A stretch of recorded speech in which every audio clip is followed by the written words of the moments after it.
नमस्कार, स्वागत है आपका। मैं हूं आपके साथ लोकेंद्र त्यागी। देश में तेजी से बढ़ रही चीनी की कीमतों पर सरकार की सख्ती का असर अब दिखाई देने लगा है। पिछले कुछ दिनों में जिस तरह चीनी के दाम अचानक बढ़े थे, उसके बाद सरकार ने आयात की अनुमति देने के साथ साथ जमाखोरी और सट्टेबाजी पर भी शिकंजा कसा।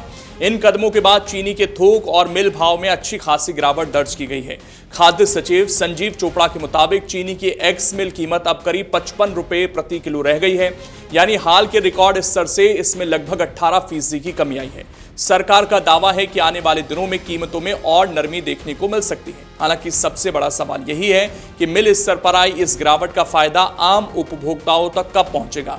फिलहाल खुदरा बाजार में तस्वीर पूरी तरह नहीं बदली है। उपभोक्ता मामलों के मंत्रालय के आंकड़ों के मुताबिक 24 अगस्त को देश भर में चीनी का औसत थोक भाव 58.29 रुपए प्रति किलो रहा, जबकि खुदरा कीमत करीब 63.05 रुपए प्रति किलो दर्ज की गई। आमतौर पर मिल और खुदरा बाजार के बीच करीब 7 से 8 रुपए प्रति किलो का अंतर रहता है। ऐसे में सरकार की कोशिश है कि कीमतों में आई नरमी का असर जल्द ही दुकानों पर दिखाई देने लगे। ऐसे में आप ये जरूर बताइएगा कमेंट बॉक्स में कि अभी आपके यहाँ पर चीनी का भाव क्या चल रहा है। जो सरकार दावा कर रही है कि चीनी सस्ती हुई है, क्या आपको उसका फायदा मिला है या नहीं। दरअसल पिछले सप्ताह चीनी की एक्स मिल कीमतें बढ़कर करीब 67 रुपए प्रति किलो तक पहुंच गई थी। कीमतों में इतनी तेजी ने सरकार की चिंता बढ़ा दी थी। कीमतों में अचानक आई तेजी के बाद सरकार ने पिछले सप्ताह 10 लाख टन कच्ची चीनी रॉ शुगर के आयात की अनुमति देने का फैसला किया। इसका मकसद घरेलू बाजार में आपूर्ति बढ़ाना और कीमतों पर दबाव कम करना था। इसके अलावा थोक खरीदारों के लिए स्टॉक लिमिट भी लागू की गई, ताकि कोई कारोबारी जरूरत से ज्यादा चीनी जमा कर बाजार में कृत्रिम कमी पैदा न कर सके। सरकारी कदमों के बाद कई बड़े शहरों में चीनी के भाव नीचे आए हैं। कानपुर में जहां चीनी की कीमत करीब 69 रुपए किलो तक पहुंच गई थी, वहां अब ये लगभग 63 रुपए पर आ गई है। मुंबई में भी भाव 68 रुपए से घटकर 62 रुपए किलो के आसपास पहुंच गया है। गुवाहाटी में कीमत 71 रुपए से घटकर करीब 64 रुपए आई है। हैदराबाद में 70 से घटकर 63 रुपए और चेन्नई में 70 से घटकर करीब 67 रुपए प्रति किलो तक आई है।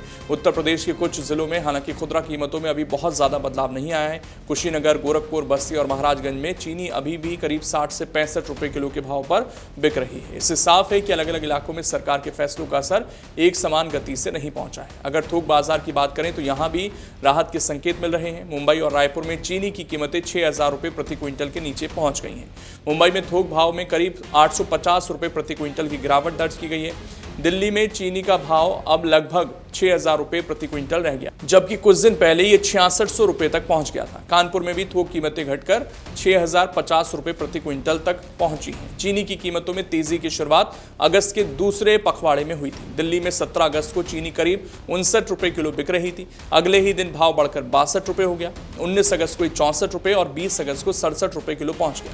इसके बाद 21 अगस्त को कीमत 68 रुपए तक पहुंची और 22 अगस्त को भी यही स्तर बना रहा। यानी महज कुछ दिनों के भीतर दिल्ली में चीनी करीब 9 रुपए किलो तक महंगी हो गई थी। दूसरे शहरों में भी इसी तरह की तेजी देखने को मिली। इस अचानक बढ़ोतरी के बाद सरकार ने बाजार की गतिविधियों पर निगरानी बढ़ाई, जमाखोरी और सट्टेबाजी के खिलाफ कार्रवाई तेज की और चीनी मिलों तथा कारोबारियों को भी सख्त संदेश दिया गया। साथ ही रॉ शुगर के शुल्क मुक्त आयात का फैसला लेकर घरेलू बाजार में अतिरिक्त आपूर्ति सुनिश्चित करने की कोशिश की गई। मई और जून के दौरान एक्स मिल कीमतें करीब 3900 से 4200 रुपए प्रति क्विंटल के बीच थी, लेकिन जुलाई के बाद इन भाव में तेजी आई और कीमतें 5700 रुपए प्रति क्विंटल से ऊपर चली गईं। अब सरकारी हस्तक्षेप के बाद इसमें फिर से गिरावट दिखाई दे रही है। फिलहाल बाजार की नजर इस बात पर है कि थोक और मिल स्तर पर आई राहत खुदरा बाजार तक कितनी जल्दी पहुंचती है। अगर आयातित चीनी की आपूर्ति बाजार में बढ़ती है और जमाखोरी पर कार्रवाई जारी रहती है तो आने वाले दिनों में उम्मीद की जा रही है कि चीनी के रेट और घट सकते हैं। इसी प्रकार की वीडियोस देखने के लिए हमें सब्सक्राइब करना ना भूलें और एस्ट्रोलॉजी से जुड़ी लेटेस्ट जानकारी के लिए डाउनलोड करें माई ज्योतिष ऐप।